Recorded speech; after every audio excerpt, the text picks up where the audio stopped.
देवीच्या 9 शक्तींपैकी ब्रह्मचारिणी हे देवीचे दुसरे रूप आहे, जे नवरात्रीमध्ये दुसऱ्या दिवशी पूजले जाते. देवीने ब्रह्मात लीन होऊन तप केले म्हणून ती ब्रह्मचारिणी. ब्रह्म शब्दाचा अर्थ तपस्या असा होतो. तपाचे आचरण करणारी देवी म्हणजेच ब्रह्मचारिणी होय. या देवीचे रूप अतिशय देखणे आणि भव्य आहे.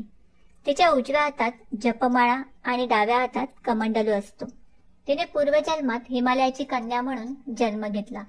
त्यावेळी नारद मुनींनी तिला भगवान शंकर पती म्हणून मिळावा यासाठी कठोर तपस्या करायला सांगितली होती असे सांगितले जाते. या तपस्येमुळे या देवीला तपश्चारिणी किंवा ब्रह्मचारिणी असेही म्हणतात. 1000 वर्षापर्यंत तिने फळे खाऊन तपश्चर्या केली. उपवास काळात तिला ऊन आणि पावसाचा भयानक त्रास सहन करावा लागला होता. या तपश्चर्येनंतर तिने 3000 वर्षांपर्यंत केवळ जमिनीवर पडलेली बेलपत्रे खाऊन दिवस काढले. अनेक वर्षे कठोर तपश्चर्या केल्यामुळे तिचे शरीर क्षीण झाले होते. तिची ही तपस्या पाहून त्रिलोकात हाहाकार उडाला. सर्व देवदेवता तिच्या तपस्येची प्रशंसा करू लागले.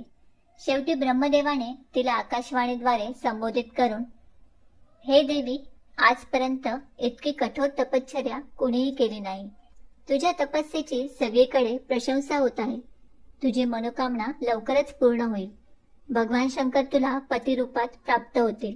आता तू तपस्या सोडून लवकर घरी जा. लवकरच तुझे पती तुला घ्यायला येतील असा वर दिला. ब्रह्मचारिणी भक्तांना अनंत फळे देणारी मानली जाते. ब्रह्मचारीची उपासना केल्याने मनुष्याच्या तप, त्याग, वैराग्य आणि संयमात वाढ होते. देवीच्या कृपेने मानवाला सर्वत्र विजय आणि सिद्धी प्राप्त होते. म्हणूनच या देवीला विद्यांची जननी असेही मानले जाते. नवरात्रीच्या दुसऱ्या दिवशी सकल सृष्टीतील 64 योगिनी मिळून ब्रह्मचारिणी मातेची आराधना करतात.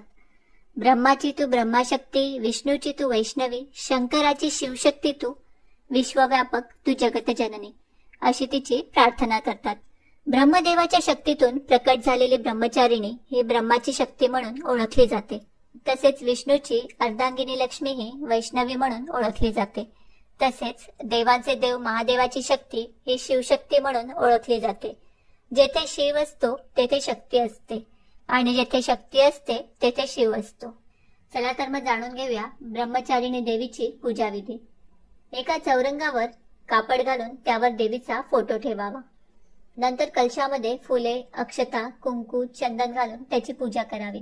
त्यावर कुंकवाने 5 उभ्या रेषा काढून घ्याव्यात. नंतर सुपारी रूपी गणपतीला पंचामृताने न्हाऊ घालावे आणि विड्याच्या पानावर ठेवावे. देवीची पूजा करण्याच्या आधी देवीला आवाहन करावे आणि नंतर देवीला पंचामृताने स्नान घालून तिला हळद, कुंकू, फुलं, अक्षता व्हावे. त्यानंतर आपल्या मनोकामनेच्या पूर्तीसाठी या देवी सर्वभूतेषु मा ब्रह्मचारिणी रूपेण संस्थितः नमस्तस्ये नमस्तस्ये नमस्तस्ये नमो नमः हा मंत्र 108 वेळा म्हणावा आणि मनोभावे पूजा करावी. देवीला नैवेद्य दाखवून आरती करावी. ब्रह्मचारिणी देवीची पूजा करून सद्गुण, त्याग, नृत्यभाव, गुण आणि मनुष्यामध्ये संयम वाढतो. आयुष्यातील कठीण परिस्थितीमध्ये देखील भक्ताचे मन कर्तव्याच्या मार्गावर विचलित होत नाही. देवी नैतिकता, भ्रष्टाचार आणि त्याच्या साधकांचे दोष दूर करते.